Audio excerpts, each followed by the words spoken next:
네, 여러분 안녕하세요. 자, 이 리플이 전일 무려 10%가 급등을 해주면서 제가 계속 언급드렸던 박스권 상단부죠. 어디에요? 이 4,500원 구간이죠. 이 4,500원을 돌파해주면서 굉장히 좋은 모습을 보여주고 있는데 오늘 영상은 리플이 갑자기 어떠한 이유 때문에 급등을 했는지 말씀을 드려보는 시간을 가져보려고 합니다. 관련되어서 대응 방법과 어떠한 이슈들인지 함께 살펴보도록 하겠습니다. 자, 뉴스를 보게 되시면 SEC 리플 소송이 마무리 수순으로 가고 있다. 그래서 항소 철회가 합의가 됐다는 내용인데, 자, 내용을 보게 되면 SEC와 리플 간의 오랜 법적 공방이 마무리 단계에 접어들었다라고 얘기를 하면서 법원은 XRP와 관련된 집행소송에서 SEC의 항소와 리플의 교차 항소를 공동으로 기각하는 것을 인정했다라는 거예요. 그래서 스튜어트 알데로티 리플 최고 법무 책임자는 소송 종결을 알리면서 이제 다시 비즈니스로 돌아간다라고 트위터를 통해서 전했다라는 거죠. 다만 이번 합의가 이제 SEC와 리플 간 소송의 완전한 종료를 의미하는 것은 아니다. 과거에도 양측 합의가 무산된 전례가 있었던 만큼 향후 법원의 수리 여부가 주목된다라고 얘기를 하고 있는 거죠. 자, 근데 제가 계속 말씀드리지만 사실 이 재판이라는 거는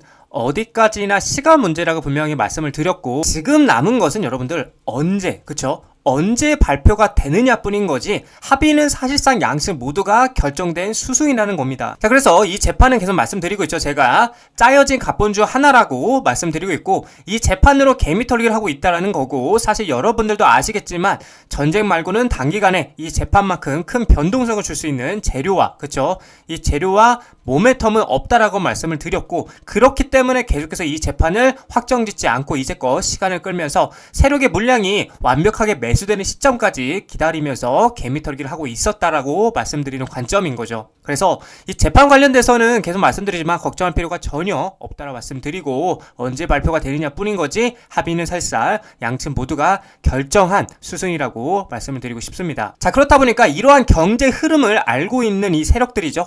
이 세력들은 이미 분주하게 이 XRP를 전략적 재무자산으로 배치하고 있고요. 대차 대조표를 추가하고 있는 게 포착이 되고 있는데, 자, 뉴스를 보게 되시면 가상자산 리플도 재무자산으로 미국 기업들이 관심이 증가가 되고 있다고 얘기를 하고 있는데, 올해 들어서 이제 XRP를 보유자산으로 등재하는 기업들이 증가를 하고 있다. 그래서 트레이딩 뷰에 따르면은 다양한 업종의 글로벌 기업들이 리플을 재무 전략 자산으로 어떻게 채택하고 있는 것으로 나타나고 있고요. 미국 소재의 이제 기업 플로그 그로스는 최근에 분기 보고서를 통해서 리플과 솔라나 이더리움을 보유하고 있다라고 명시하고 있고요. 플로라 그로스는 이 디지털 자산을 대차 대조표 강화 목적으로 취득했다라고 설명을 하고 있고, 하이퍼스케일 데이터도 수시 보고서 공시에서 올해 8월부터 이제 디지털 자산 보유 현황을 매달 어떻게 공개할 것이라고 얘기를 하고 있는 거죠. 또 이 기업의 자회사인 어덜트 캐피털 그룹은 지난해 5월이죠. 1천만 달러 규모의 리플 매입 계획을 발표한 바가 있기도 했고요. 자, 그리고 또 중요한 게 미국의 제약 유통사 웰지스틱스 헬스 역시나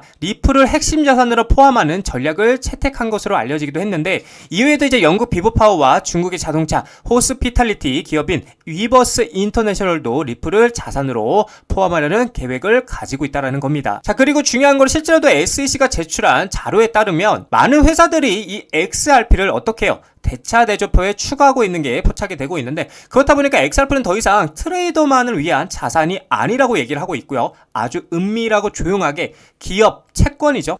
기업들의 채권 필수 자산으로 자리를 잡고 있다라는 겁니다. 최근에 이제 SEC 보고서에 따르면 점점 더 많은 기업들이 이 XRP를 재무제표에 추가하고 있는데, 이는 투기가 아닌 전략적 재무 전략의 일환이라고 얘기를 하고 있다라는 건데, 자, 근데 이게 여러분들 비단, 그쵸? 이게 비단 기업들만 투자를 하고 있는 것이 아니라 세계 최고의 자산 운용사들도 아주 은밀하게 투자를 하고 있는 모습들이 보여지고 있는데, 자, 뉴스를 보게 되면 SEC 리플 ETF 승인 금물사 블랙록 XRP라고 얘기를 하면서 뉴욕 증시 큰손 블랙록 XRP 암호화폐 상장 지수 펀드 비트코인 이더리움 ETF 후속 편이라고 얘기를 하고 있어요. 그러니까 비트코인도 했고 이제 이더리움도 했고 거기에 대해서 후속 편이 누구예요? 이 리플이라고 말을 하고 있는 겁니다. 자, 내용을 보게 되면 세계 최대 자산 운용사 블랙록이죠. 올해 안으로 XRP 혐의 ETF 신청을 준비하고 있다고 얘기를 하고 있고요. 비트코인 이더리움 ETF의 흥행에 힘을 입었고요. 그 열기를 리플에게까지 이어가기 위한 전략으로 보인다라고 얘기를 하고 있어요. 자, 그래서 블랙록의 비트코인 ETF인 아이시어스 비트코인 트러스트는 총 880억 달러 규모로 성장을 했고요. 이더리움 현물 ETF 역시나 106억 9천만 달러의 자산을 보유하고 있다라는 거죠. 블랙록의 암호화폐 ETF 부분 확장에 긍정적인 수익 구조를 보여주고 있어서 월가에서도 XRP ETF 수요 수요가 늘고 나면서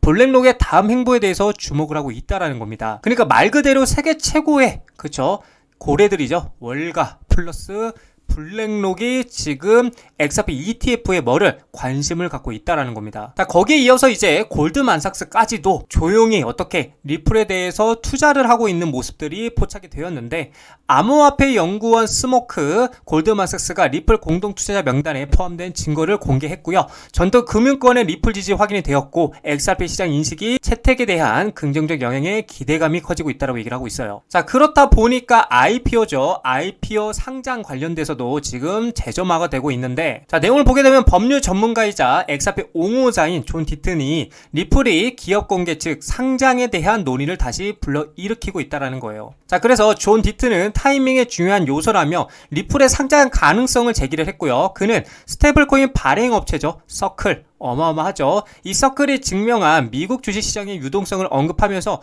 리플이 1000억 달러 이상 시장 가치를 달성할 가능성을 조명했다라는 겁니다. 자, 존 디튼은 브래드 갈링 하우스 리플 CEO가 상장에 서두르지 않는다라고 말했지만 IPO 타이밍 또한 중요한 고려사항이라는 거고, 서클이 620억에서 750억 달러 시가총액에 도달했다라면 약 400억 XRP를 보유한 리플은 현재 XRP 가격 기준은 약 800억 달러에 이르며 상장 환경에서 1000억 달러 시장 가치도 달성할 가능성이 있다라고 분석을 했다라는 거죠. 사실 서클이 620억에서 750억 달러의 시가총액을 도달했다라는 거는 리플도 충분히 1000억 달러의 가치를 가질 수 있다라는 게 그만한 인프라를 가지고 있기 때문에 충분히 가능하다라고도 보여줄 수 있다. 저는 그렇게도 생각을 하기도 합니다. 자, 그리고 또 중요한 거는 리플 XRP를 써봤어 글로벌 대기업들이 재무 다각화에 베팅을 확산하고 있다는 건데, 자, 올 하반기에 XRP가 투기 자산을 넘어서 고효율 유동성 도구로 부상을 하고 있고요. 4억 7,100만 달러 규모 투자 포착이 되고 있고, 기업 재무 관리 패러다임에 대해서 변화를 예고하고 있다는 거예요. 속도도 빠르고 비용도 저렴해, 그리고 규제 명확성 확보로 기관 투자들에게는 가면 갈수록 매력이 커져가고 있다고 얘기를 하고 있는 거예요. 근데 말 그대로 정말 속도도 빠르고 실제로 비용도 저렴하고요. 이제 8월 15일 기점으로 만약에 규제가 명확해진다라면 가면 갈수록 진짜 기관 투자자들에게는 매력이 커질 수밖에 없다라는 거죠. 자, 그래서 내용을 보게 되면 2025년 하반기가 다가오면서 주요 상장 기업들이 리플 XRP에 자본을 투자하면서 재무 전략을 확장하고 있어서 주목이 되고 있고요. 이는 XRP가 단순한 투기적 토큰이 아닌 실용적이고 고효율적인 유동성 도구로서의 활용될 수 있음을 시사한다라는 거죠. 자, 그렇다 보니까 재무 관리의 전략적 변화에 XRP가 부상하고 있다라는 건데, 이날 데이터 기반 첨단 기술 전문 업체에서는 과거 투기적 자산으로 분류되던 암호화폐는 올해 들어서 리플 XRP를 중심으로 기업 재무에서 가치 전환 수단이자 결제 수단으로 부상을 하고 있다라고 얘기를 하고 있고, XRP는 3에서 5초의 빠른 거래 속도와 1센트 미만의 소액 결제 구조를 특징으로 한다라고 얘기를 하고 있고요. 이는 며칠이 걸리고 상당한 수수료가 발생하는 기존의 자동이체나 전신송금 방식과 극명한 대조를 이룬다라고 얘기를 하고 있죠. 자, 그렇다 보니까 여러 기업들이 공식적으로 자사 대차 대조표 XRP 할당을 발표를 하고 있는데, 자, 첫 번째로 이제 비보파워 인터내셔널 3월을 통해서 1억 2,100만 달러를 조달했고요. 주로 이제 사우디아라비아 압둘 아지르 빈 투르키 알사우드 왕자의 자금을 지원을 받아서 XRP 보유 전략에 투자를 했다라는 거고, 이 회사는 최초의 XRP 중심 기업으로 자리매김을 하는 것을 목표로 하고 있다라고 얘기를 하고 있습니다. 자, 그리고 미국 의약품이죠. 유통업체 웰지스틱스 헬스는 XRP 인수를 지원하기 위해서 LDA 캐피털로부터 5천만 달러 규모의 주식 신용 한도를 확보했고요. 또한 6,000개 이상의 약국으로 구성돼 자사 네트워크에서 XRP 기반 결제를 사용할 계획이다라고 얘기를 하고 있어요. 자, 그리고 웨브스 인터내셔널은 국경과 지불 인프라 강화를 위해서 XRP 재무준비금을 구축하는 것을 목표로 3억 달러 규모의 부채 자금을 조달하기 위해서 SEC에게 신청서를 제출했다라는 겁니다. 자, 그래서 메사리는 이제 기업이 XRP 재무준비금에 할당한 총 금액이 현재 4억 7,100만 달러를 넘어섰다라고 분석을 하고 있기도 하다라는 거죠. 자, 이처럼 제가 우리 개인 투자분들에게 계속해서 말씀을 드리지만, 우리는 돈, 그쵸? 이 돈의 수급, 그쵸? 이 돈의 수급과 흐름을 파악할 줄 알아야 한다는 겁니다. 이 많은 기업들이 이 많은 돈으로 리플을 계속해서 매집을 하고 있다는 건 그만큼 이 리플의 전망을 긍정적이게 보고 있다는 관점이겠죠. 자, 그래서 우리는 이 돈의 흐름을 이해하고요, 리플에 투자해 나가셔야 된다라고 말씀을 드리고 싶습니다. 자, 리플 차트를 보게 되시면은, 야, 대단합니다. 역시 리플. 제가 말씀드렸던 구간이었죠. 당분간은 4,500원에서 이 4,000원짜리가 박스권 흐름으로 진행될 가능성이 있다고 말씀드렸고, 이렇게 하락하고 떨어질 때 4,000원짜리가 돌파하고 다시 반등하고 나서 이렇게 역햇솔 그림을 그리고 반등이 나와줄 거라고 좀 여러분들에게 제가 말씀드렸는데, 역시나 그런 흐름으로 진행이 되고 있고, 자 이제 중요한 거는 금일 기준이겠죠. 금일 기준으로 4,500원 위에서 마무리가 되느냐, 혹은 꼬리가 달리고 4,500원 아래에서 마무리가 되느냐가 굉장히 중요한 포인트다. 그래서 만약에 4,500원 위에서 마무리가 된다라면 이번에는 진짜 아주 힘있게 정구점을 돌파하는 그러한 강한 수급이 들어와 줄 것이고, 반대로 꼬리를 달리고 다시 한번 이 추세 라인에 저항을 받고 떨어지게 된다라면 다시 한번 4,000자리까지 리테스트하러 떨어질 가능성이 있으니까 여러분들이 그 점도 참고를 해주시면 좋을 것 같습니다.